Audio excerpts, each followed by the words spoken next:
It's always difficult to get to know all the information you need to know for a relative living in a dementia unit.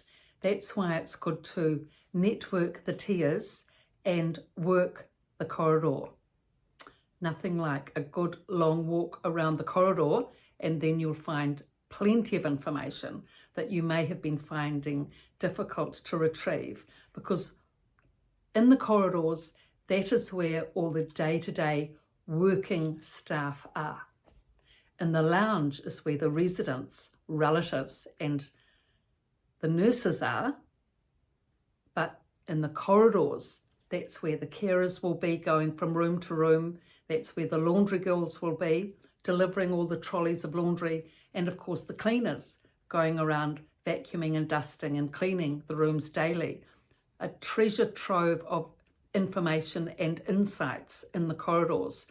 And of course, going into your mother's room as well, that's where you'll be able to link in with the daily cares from the carer who's looking after your mother.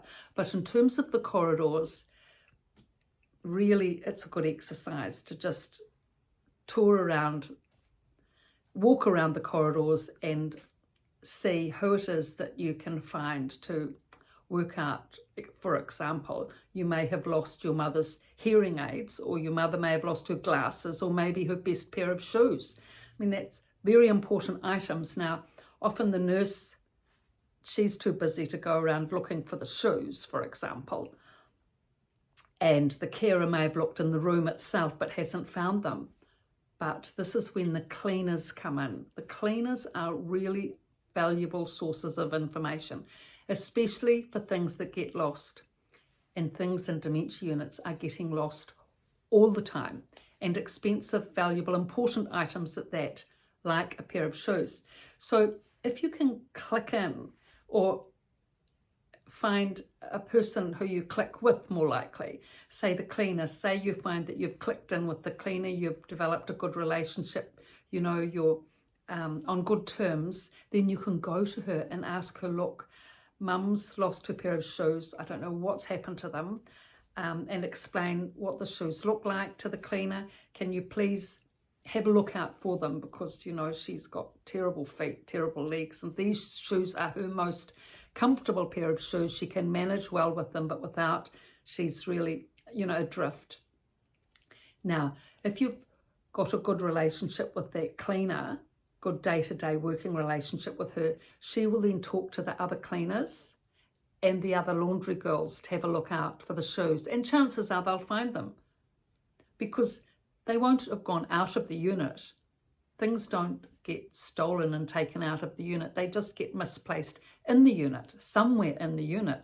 Could be anywhere, any number of places. So if everyone's got their eye out, then they'll be found, no doubt. But it's a big task just to deliver this information at the front desk and say, please look for Mum's shoes. I mean, where to and how? I mean, the nurse is so busy. But the cleaners, because they're cleaning everywhere, and the laundry girls going into all the drawers and wardrobes, delivering the laundry, they can often see, you know, items that are not familiar to that room, especially if the cleaners or laundry girls are long-term. Ask them, how long have they been working at the dementia unit? If they've been working there a few years, they'll know pretty much. The laundry girls will know the basic wardrobe of Mrs. Smith, pretty much what shoes she has.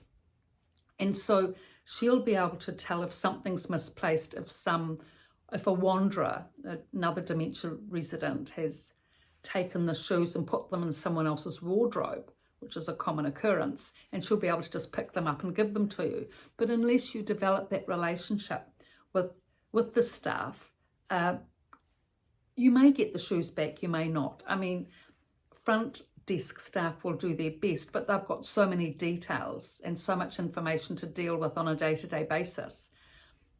It becomes a bit of a minefield sometimes to try to get everything in sync. Whereas the girls that actually look after the laundry will know about the laundry, and the girls that actually do the cleaning will be able to find items that have been misplaced when they're cleaning.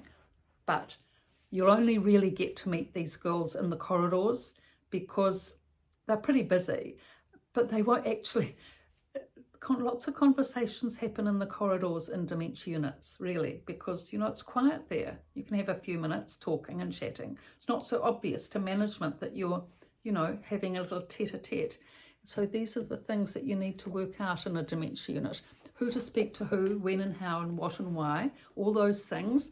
And if you've networked it, and making it like an interest, it is a very interesting community. Dementia units are very interesting communities.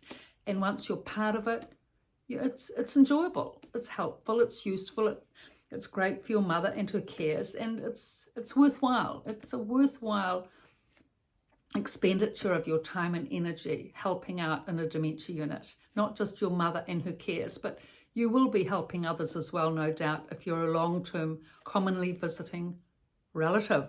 So I've written these 2 books on these 2 topics, The Resident's Voice and The Resident's Rise, both from a dementia unit, on Amazon and on my website description below. So thank you so much, recent subscribers. I so appreciate that. And for your comments flowing in, fabulous. And please subscribe, those that haven't, and please refer these links on. Thank you.